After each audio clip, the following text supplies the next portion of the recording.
இந்த காலை வேளையிலே உங்களை வாழ்த்துகிறேன், ஆசீர்வதிக்கிறேன். தேவன் எனக்கு கொடுக்கப்பட்ட வாக்குத்தத்தை வாசிப்போம். யோவேல் 2ஆம் அதிகாரம் 26 வசனங்களை வாசிப்போம். நீங்கள் சம்பூரணமாக சாப்பிட்டு திருப்தி அடைந்து உங்களை அதிசயமாய் நடத்தி வந்த உங்கள் தேவனாகிய கர்த்தருடைய நாமத்தை துதிப்பீர்கள். என் ஜனங்கள் ஒருபோதும் வெட்கப்பட்டு போவதில்லை. அல்லேலூயா. கர்த்தர் சொல்லுகிறார், என் ஜனங்கள் ஒரு நாள் வெட்கப்பட்டு போவதில்லை. அப்ப ஆண்டவர் சொல்லுகிறார், இஸ்ரவேல் ஜனங்களை ஆசீர்வதிக்க தேவனுக்கு பிரியமாடு. அப்ப ஏன் நம்ம வெட்கப்பட்டு நம்ம போகிறோம் என்றால், கர்த்தருடைய ஆலோசனை விட்டு உலக மனுஷருடைய ஆலோசனை கேட்டால் நம்ம வெட்கப்பட்டு போகிறோம்.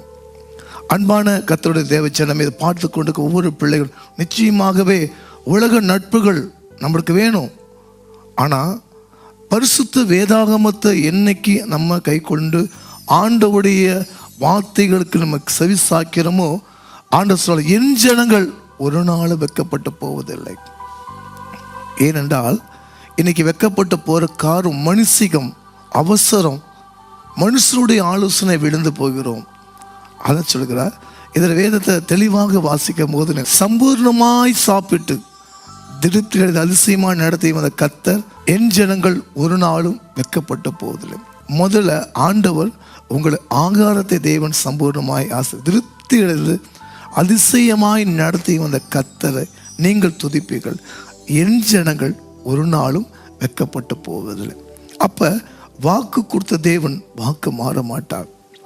ஏனென்றால் இன்றைக்கு நீங்க பார்த்து கொண்டு ஒவ்வொரு கர்த்தருடைய தேவச்சனமே, இந்த ஆலோசனை நிச்சயமா ஆண்டவரே, இன்னைக்கு ஏன் நம்ம தடுமாற்றமா போகிறோம், ஏன் மனுஷிகமாக நாங்கள் போகிறோம், ஆனாலும் ஆலோசனை கர்த்தரை கேட்டுக் கொடுக்க முடியல.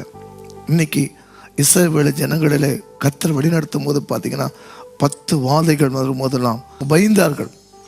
இன்றைக்கு சொல்கிறேன், நீங்கள் எந்த நிலைமையில் இருந்தாலும் சரி, மனுஷருக்கு உங்களை துயரப்படுறாங்களா, மனுஷன் பரியாசம் பண்ணுகிறார்களா, கர்த்தர் சொல்லி, என் ஜனங்கள் ஒரு நாளும் வெட்கப்பட்டு போவதில்லை.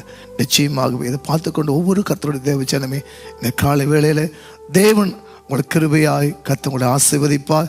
நீங்களும் எந்த சூழ்நிலை இருந்தாலும் சரி, நீங்கள் ஆண்டவருடைய ஆலோசனை கேளுங்க. சின்ன சின்ன காரியத்தை ஜெபித்து கடந்து போங்க. நிச்சயமாகவே அவர் வழி நடத்துவா. அவர் நேற்று மீண்டும் இல்லை, எல்லா காலங்களும் கர்த்தர் உங்களை எடுத்து கண்கள் மூடி நம்ம ஜெபிப்போம்.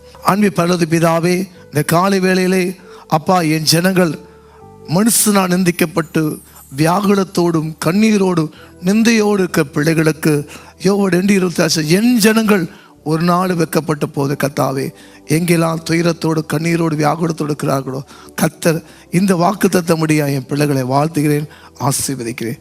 இயேசுவின் நாமத்தில் நல்ல பிதாவே.